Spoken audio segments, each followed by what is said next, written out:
Hello students, आज हम लेके आए हैं रिटायरमेंट ऑफ पार्टनर का लॉन्ग क्वेश्चन। जैसे कि एडमिशन ऑफ पार्टनर में भी हमने लॉन्ग क्वेश्चन सॉल्व किया था, हमने revaluation account, partners capital account, balance sheet बनाई थी। इसी ऐसे ही सिमिलर वे में हम रिटायरमेंट ऑफ पार्टनर में भी वही क्वेश्चंस सॉल्व करेंगे। तो हम क्वेश्चंस देख लेते हैं। ये हमारी बैलेंस शीट है, ये हमारी कैपिटल एडजस्टमेंट्स हैं।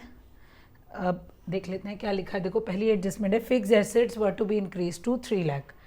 बैलेंस शीट में चेक किया, फिक्स एसेट्स की वैल्यू है 2,40,000, अब हो गई 3 लाख। तो फिक्स एसेट 60,000 से इंक्रीज़ हो गए हैं। सेम एडजस्टमेंट है जैसे हमने एडमिशन में भी की थी।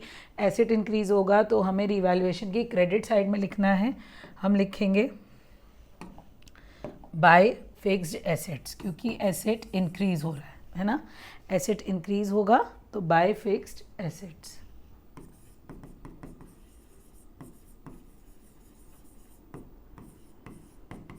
अब नेक्स्ट एडजस्टमेंट देखते हैं।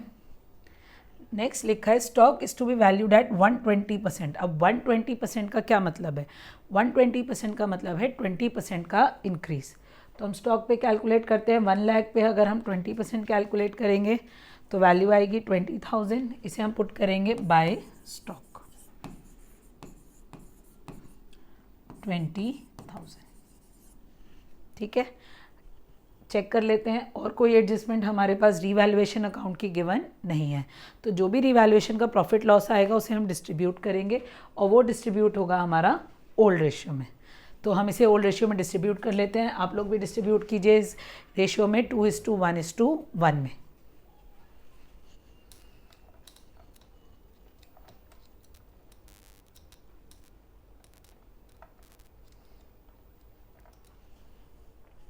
तो आई होप आपने ये डिस्ट्रीब्यूशन किया होगा। चेक करते हैं।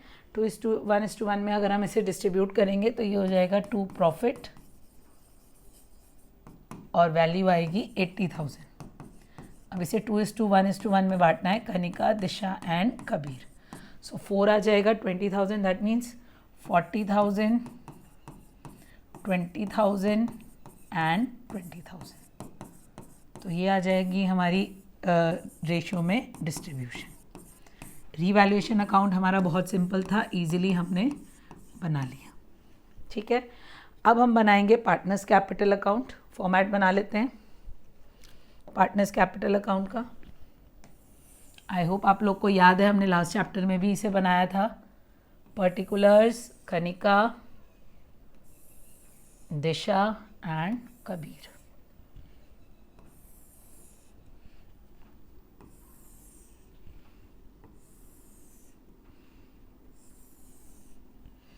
ओके, सो लिखेंगे इस पे हम partners capital account. Particulars, Kanika, Disha, Kabir. Again particulars, Kanika, Disha and Kabir. तो सबसे पहले हमें क्या लिखना है? सबसे पहले हमें कैपिटल बैलेंसेस लिखने हैं। हम देख लेते हैं। पार्टनर्स के कैपिटल्स हमें गिवन है, ये रहे 2 लाख, 1 लाख एंड 80,000। तो सबसे पहले इसे ही पुट करेंगे by balance brought down 2 lakh, 1 lakh and 80,000। अब हम पुट करेंगे रिवैल्यूएशन का प्रॉफिट। हमारा रिवैल्यूएशन का प्रॉफिट आया 40,000, 20,000 एंड 20,000। इसे पुट करेंगे बाय रिवैल्यूएशन अकाउंट 40,000, 20,000 एंड 20,000। अब चेक कर लेते हैं बैलेंस शीट में कुछ डिस्ट्रीब्यूशन के लिए तो नहीं है हमारे पास रिजर्व्स और प्रॉफिट्स। तो बैलेंस शीट में हमारे पास ये profit and loss account given है। आई होप आपको रूल याद होगा क्या करना है। लेफ़्ट वाली चीज़ें राइट में आएंगी और राइट वाली चीज़ें आएंगी लेफ़्ट में। तो प्रॉफिट एंड लॉस अकाउंट हमें डिस्ट्रीब्यूट करना है। राइट साइड में गिवन है तो हम डिस्ट्रीब्यूट करेंगे। तो लेफ़्ट साइड में करेंगे 2 प्रॉफिट एंड लॉस अकाउंट। ये आ जाएगा। इसे भी ओल्ड रेशियो में डिस्ट्रीब्यूट करना है। 10,000, 5,000 एंड 5,000। ठीक है, अब हमें करनी है गुडविल की एडजस्टमेंट।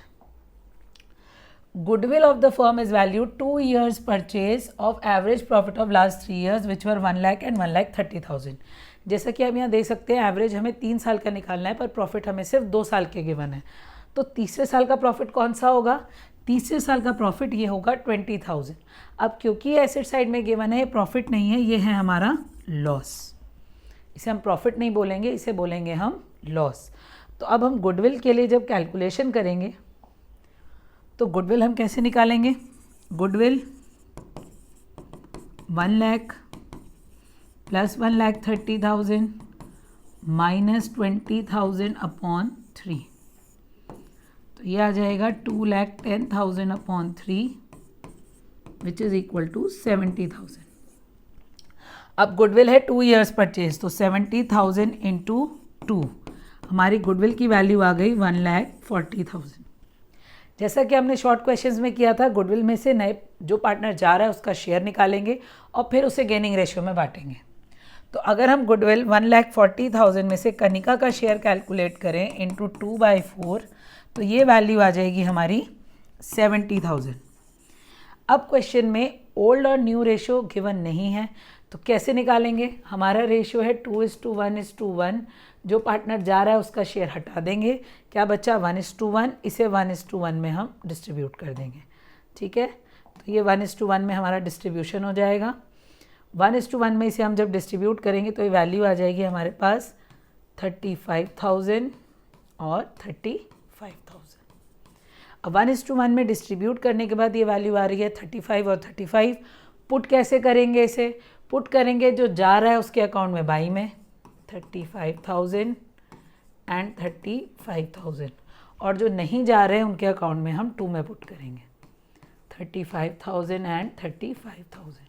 नाम ऑपोजिट लिखना है। देखो, जो जा रहा है उसके अकाउंट में बाई में पुट किया, जो नहीं जा रहे हैं उनके अकाउंट में 2 में पुट किया, और नाम लिखेंगे ऑपोजिट। तो यहाँ लिखेंगे 2 कनिकाज कैपिटल अकाउंट, नाम उल्टे लिखने हैं हमने, 2 कनिकाज कैपिटल अकाउंट, और इधर हमने वैल्यू कनिका में लिखी है तो हम नाम लिखेंगे by Disha's capital, by Kabir's capital. ठीक है, तो ये हमारी गुडविल की एडजस्टमेंट हो गई। अब हमें क्या करना है? बैलेंस करना है। सबसे पहले कनिका को बैलेंस करेंगे, 2,40,000 प्लस 70, 3,10,000। क्योंकि कनिका रिटायर हो रही है, क्वेश्चन में लिखा है कनिका का जितना भी अमाउंट है उसे लोन में ट्रांसफ़र कर दो। ये देखिए लिखा है, लास्ट एडजस्टमेंट पढ़ेंगे, the amount payable to Kanika was transfer to her loan account. मतलब जो भी पैसे कनिका के बच रहे हैं वो लोन अकाउंट में जाएंगे। तो 3,10,000 में से अगर 10,000 माइनस करेंगे तो कनिका का लोन आ जाएगा हमारा 3 लाख। निकाला वैसे ही हमने बैलेंस निकाला है, बैलेंस का नाम चेंज कर दिया है, बैलेंस का नाम बैलेंस सीडी से हो गया है कनिकाज लोन। बाकी दोनों का कैलकुलेट करेंगे हम बैलेंस सीडी। दिशा और कबीर का बैलेंस सीडी कैलकुलेट करेंगे तो इसकी वैल्यू है 1,20,000 एंड 1 लाख, 1,20,000 एंड 1 लाख। अब माइनस करेंगे बैलेंस सीडी, 1,20,000 माइनस 40 आएगा 80,000, और 1 लाख माइनस 40 आ जाएगा 60,000। ये बन गया हमारा पार्टनर्स कैपिटल अकाउंट। क्या चेंज आया है? सिर्फ गुडविल। जो पार्टनर जा रहा है उसके अकाउंट में बाई में, जो नहीं जा रहे उनके अकाउंट में 2 में। नाम हम ऑपोजिट लिख देंगे। हर क्वेश्चन में कैपिटल एडजस्ट ऐसे ही, गुडविल एडजस्ट ऐसे ही होगी, तो आप लोग को समझ में आ जाएगा कि कैसे करना है। अब हम बनाते हैं बैलेंस शीट। बैलेंस शीट फिर से वही जैसे पुराने बैलेंस शीट को देख के बनाते हैं हम। तो पहले पुरानी बैलेंस शीट को हम देखेंगे और फिर बनाएंगे। फॉर्मेट बना लेते हैं, balance sheet, liabilities, amount, assets, amount. अब चेक करते हैं इसमें। सबसे पहले गिवन है क्रेडिटर्स, ऐसे ही आ जाएगा, एम्प्लॉयज़ प्रोविडेंट फंड भी ऐसे ही आ जाएगा। तो ये पुट कर देते हैं हम पहले। क्रेडिटर्स 53,000, ईपीएफ गिवन था हमें 47,000। ठीक है, अब इसके बाद हमें पुट करने हैं कैपिटल्स। अब कैपिटल्स हम पुट करेंगे नए वाले, मतलब दिशा और कबीर का कैपिटल आएगा। ठीक है, तो दिशा का कैपिटल आया 80,000, कबीर का कैपिटल आया है 60,000, यह आ जाएगा 1,40,000। साथ में पुट करेंगे कनिका का लोन, तो कनिका का लोन आ गया हमारा 3 लाख। अब इसका टोटल करेंगे तो 50, 40, 90, 1 लाख, 4 लाख, 5,40,000। अब ऐसी एसेट साइड बनाते हैं। एसेट साइड में चेक करते हैं क्या क्या गिवन है हमें। बैंक ऐसी आ जाएगा, डेटर्स ऐसी आ जाएंगे 60-60। तो हम पुट करते हैं, कोई एडजस्टमेंट नहीं थी इसमें। बैंक की वैल्यू आ जाएगी 60,000, डेटर्स की वैल्यू भी आ जाएगी 60,000। ठीक है, स्टॉक इंक्रीज हो रहा था तो हम ऐड करके लिखेंगे। 1 लाख प्लस 20,000 से इंक्रीज हुआ था, 1,20,000। फिक्स एसेट भी इंक्रीज हो रहे थे, 60,000 से इंक्रीज हुए थे, सो 2,40,000 प्लस 60,000, ये वैल्यू भी आ जाएगी 3 लाख। अब इसे ऐड करेंगे, 3 लाख प्लस 2,40,000, ये वैल्यू भी कितनी आ गई 5,40,000। तो हमारा टोटल मैच हो गया। अगर आपने एडमिशन और पार्टनर के लॉन्ग क्वेश्चंस अच्छे से करे हैं तो इसमें सिर्फ गुडविल में चेंज आएगा, आपको बाकी सब बहुत इजी लगेगा। सेम वही क्वेश्चंस हम यहाँ पे रिपीट कर रहे हैं, सिर्फ गुडविल की एडजस्टमेंट हमें क्या करना है, डिफरेंट तरीके से करनी है। तो आगे हम और भी क्वेश्चंस लेके आएंगे। Thank you.